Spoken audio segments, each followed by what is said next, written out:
Dito na nga tayo. Oh, ayan. Yung katipunero po ng mga DDS, mga kababayan, no?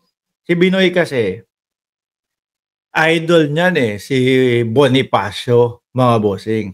Idol po niyan si Bonifacio. Lagi yung Bonifacio, KKK, no? Pero kay Binoy din ho natin makikita o narinig, mga kababayan, na kulang tayo sa kagamitan, no? No? Bakit tayo kukontra sa China? Oh, di ba? Yung si Bonifacio po, mga kababayan, nung panahon po, nung kanilang pakikipaglaban, pakikipagdigma, naalala nyo po, mga gulok lang po ang dala nun versus po laban doon sa mga mahahabang mga rifle at mga barel, no? So doon pa lang ho, malayong malayo na si Robin Padilla at si Andres Bonifacio. Ngayon, ito ang sabi ni Salvador Panelo, mga kababayan. Si Robin Padilla ang gaganti yata, mga bossing. Oh, pakinggan po nyo yung sinabi ni Panelo.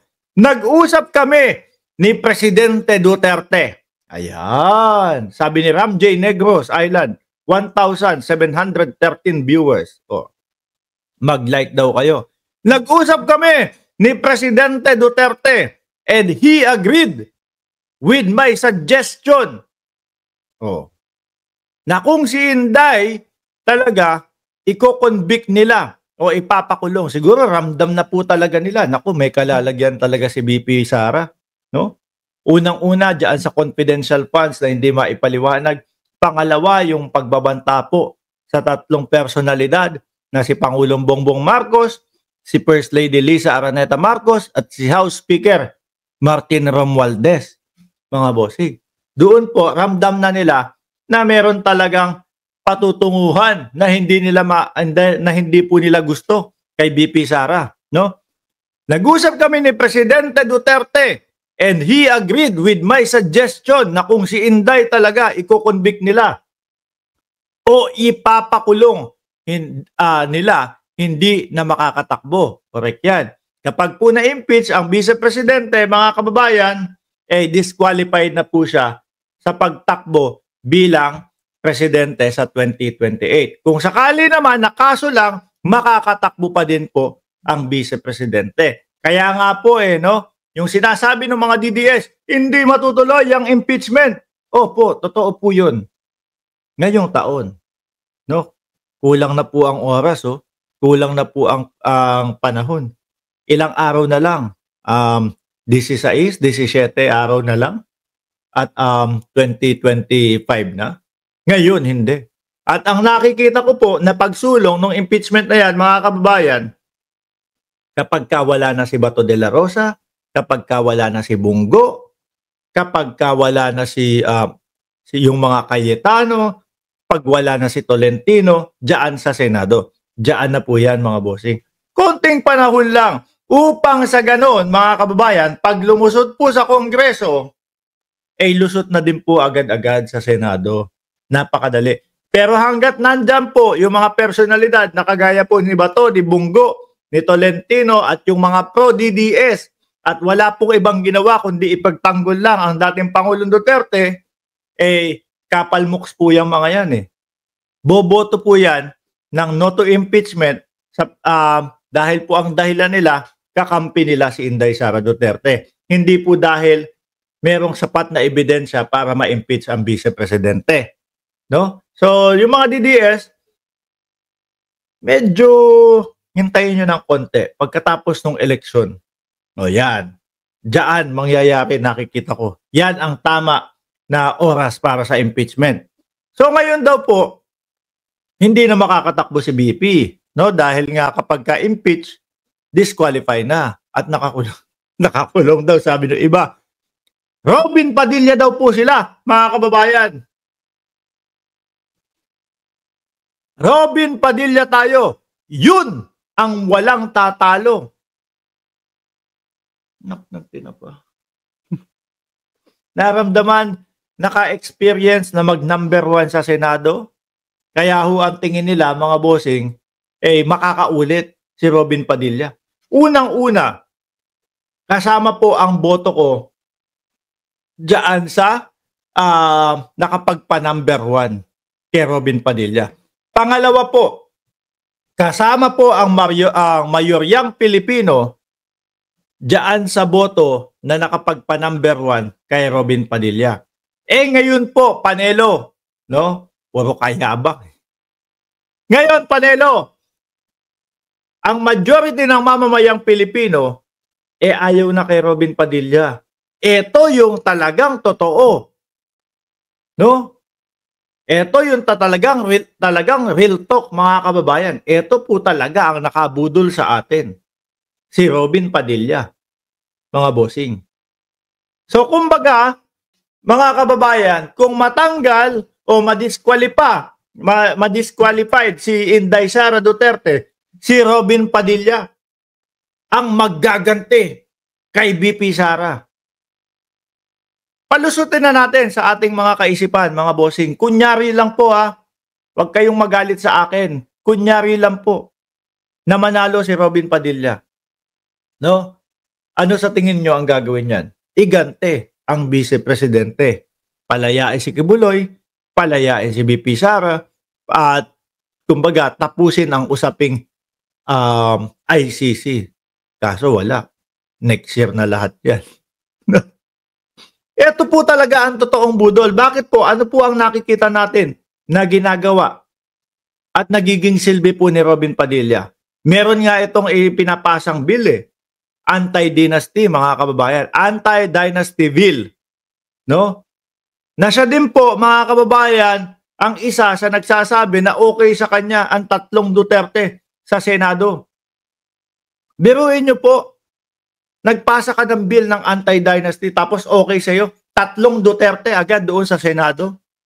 Ano yun? Mismong ikaw na ang kumontra doon sa ipinapasa mong bill?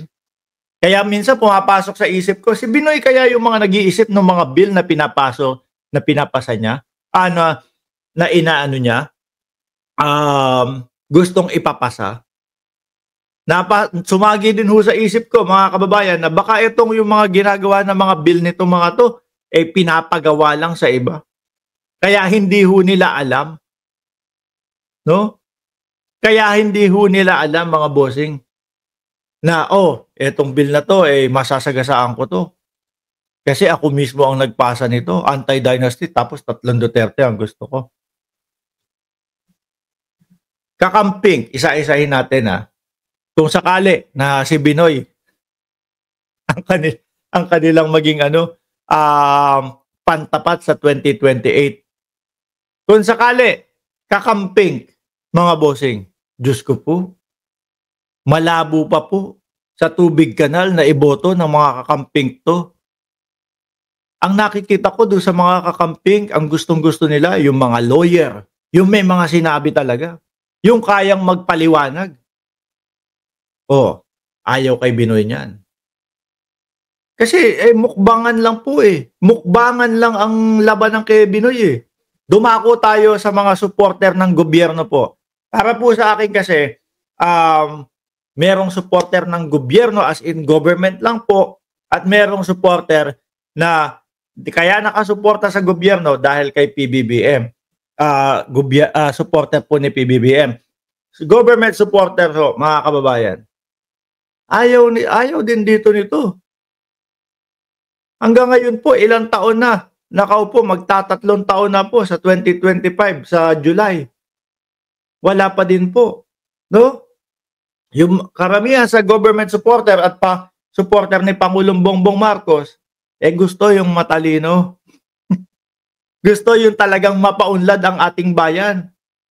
Doon pa lang ho. Siguro, mga bossing, ang boboto kay Robin Padilla, hindi siguro, 100% ang boboto lang dito kay Binoy, mga DDS. Pero unti-unti na po din silang nababawasan. Mga kababayan. Dahil, bakit? Baka yung ibang mga DDS nga talagang ano din dito ano tawag dito? Baka sinasabi din nila na budol sila ni Binoy. Hanggang ngayon po, walang napapatunayan, mga boss.